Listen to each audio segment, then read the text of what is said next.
آخر میں حضرت نے یہ فرمایا ہے کہ رسول اللہ صلی اللہ علیہ وسلم نے لعنت فرمائی ہے اس شخص پر جو رشوت دے اور جو رشوت لے اور جو درمیان میں پڑے، اور بہت سے افعال پر لعنت آئی ہے۔ اگر گناہ میں اور کوئی بھی نقصان نہ ہوتا تو کیا یہ تھوڑی بات ہے کہ اللہ اس کے رسول کی لعنت کا وہ مورد بن گیا، نعوذ باللہ۔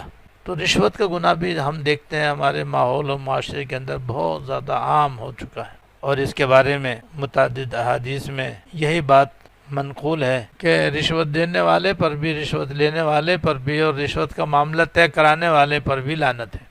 اب رشوت کسے کہتے ہیں پہلے اسے سمجھنا چاہیے۔ تو اس کی ایک مختصر تعریف ہے، ایک ذرا لمبی تعریف ہے۔ مختصر سا مفہوم تو یہ ہے کہ جس کام پر پیسے لینا شرعاً جائز نہ ہو اسے رشوت کہتے ہیں۔ یہ تو اس کی مختصر سی تعریف ہے، اور ذرا وضاحت کے ساتھ اس کی تعریف یہ ہے کہ جو کام کسی شخص کے ذمہ میں ہو اور وہ اس کے فرائض میں داخل ہو، جو کام کسی کے فرائض میں داخل ہو اور اس کے ذمہ داری میں داخل ہو، جو اس کو اپنے فرائض منصبی کے لحاظ سے کرنا ہی کرنا ہے یا روکنا ہی روکنا ہے، منع ہی کرنا ہے، تو کرنے کے کام پر رشوت لینا اور منع کرنے کے کام پر رشوت لے کر اجازت دینا، یہ دونوں رشوت ہے۔ اس کو رشوت کہتے ہیں، اور رشوت حرام ہے اور گناہ کبیرہ ہے، جس کی مثالیں ابھی انشاءاللہ تعالیٰ قریب آ جائیں گی۔ اور اس حدیث میں تو رشوت لینے دینے والے پر اور رشوت کا معاملہ طے کرانے والے پر لعنت آئی ہے۔ دوسری روایت میں یہ ہے کہ یہ رشوت لینے دینے والا جہنمی ہے، الراشی والمترشی کلاہما فی النار، او کما قال صلی اللہ علیہ وسلم۔ یہ مشہور حدیث ہے کہ رشوت لینے والا، رشوت دینے والا،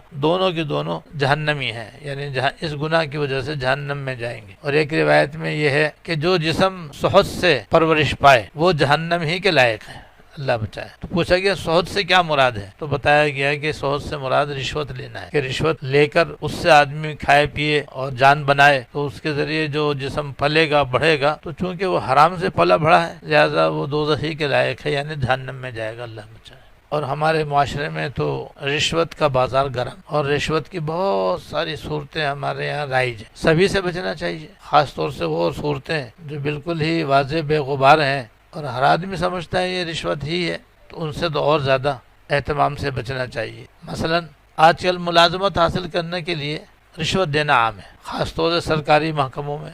سرکاری ملازمت حاصل کرنا کوئی آسان کام نہیں، اس کے لیے زبردست سفارش کی بھی آدمی کو ضرورت پڑتی ہے، اور بس اوقات پیسے بھی دینے پڑتے ہیں، جبکہ جس شخص کے ذمہ نوکری دینا ہے، چاہے وہ سرکاری عہدیدار ہو یا کوئی اور، اس کے فرائض میں داخل ہے کہ اگر اس کے یہاں کوئی ملازمت خالی ہے اور جس کو وہ ملازمت دینا چاہتا ہے وہ اس کے لائق بھی ہے، تو اس کے لیے اپنے معیار کے مطابق اس کی جانچ پڑتال کر کے اطمینان کر کے اس کو بلا کسی رشوت کے ملازمت دینی چاہیے، یہ اس کا فرض منصبی ہے۔ اب اس کے بغیر ہی جو زیادہ پیسے دے اس کو نوکری دے دے، چاہے وہ نوکری کے لائق بھی نہ ہو، اور جو لائق بھی ہے، قابل بھی ہے، اس کے پاس پیسے نہیں ہیں رشوت دینے کے لیے، اسے محروم کر دیا جائے۔ تو آج کل ایسا ہو رہا ہے، اس لیے اکثر محکموں کے اندر نااہل اور نالائق لوگ بیٹھے ہوئے ہیں، تو وہ اس وجہ سے بیٹھے ہوئے ہیں کہ رشوت دے کر کے آئے ہیں اور رشوت دے کر ان کو ملازم رکھا گیا ہے۔ تو اس طرح سے رشوت لینا دینا یہ سب اللہ بچائے بڑا سنگین گناہ ہے۔ تو حکومت میں اور سرکاری عہدوں میں اور ملازمتوں میں تو رشوت عام ہے، یہاں تک کہ انتخابات میں بھی آپ دیکھو، ابھی سینٹ کے انتخابات آپ نے دیکھ لیے، کھلم کھلا پیسوں کا لین دین، اور ووٹر جو تھے بکاؤ مال کی طرح تھے، ان کی بولی لگ رہی تھی، اپنے اخبارات میں آپ نے سب پڑھ لیا ہوگا۔ اب یہ سب پیسے کا لین دین اور پیسوں سے ووٹر کو خریدنا بدترین رشوت ہے، بدترین رشوت ہے یہ اللہ میں۔ اسی کا نتیجہ ہے کہ نااہل اور نالائق حکومت کے اندر لوگ داخل ہو جاتے ہیں، اور پھر جو کچھ وہ کرتے ہیں وہ ہمارے سامنے۔ اسی طریقے سے عصری تعلیم گاہوں کے اندر، بالخصوص سرکاری تعلیمی اداروں کے اندر رشوت کا لین دین عام۔ اگر کسی کو امتحان میں اعلیٰ کامیابی حاصل کرنی ہو تو بس رشوت دے دو اور کامیاب ہو جاؤ، چاہے الف سے بھی آتا بھی نہ ہو۔ امتحان میں نقل کے لیے بھی رشوت دی جاتی، جو نگران مقرر ہوتے ہیں ان کی ذمہ داری ہے کہ نقل سے روکیں، لیکن وہ روکتے نہیں، کیوں؟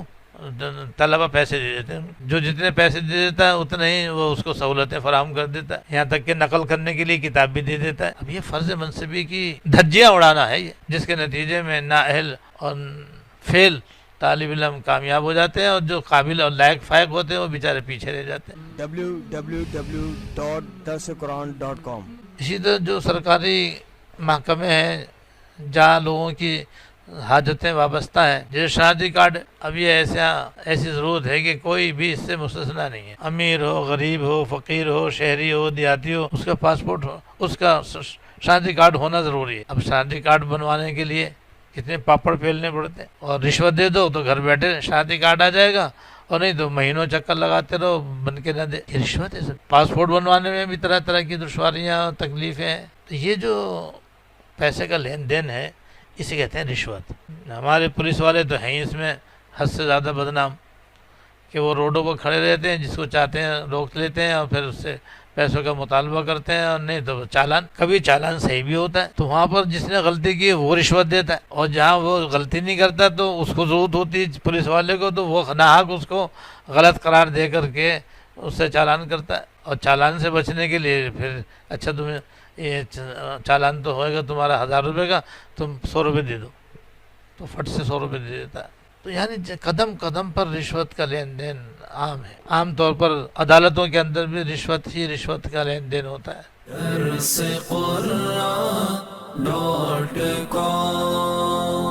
www.darsequran.com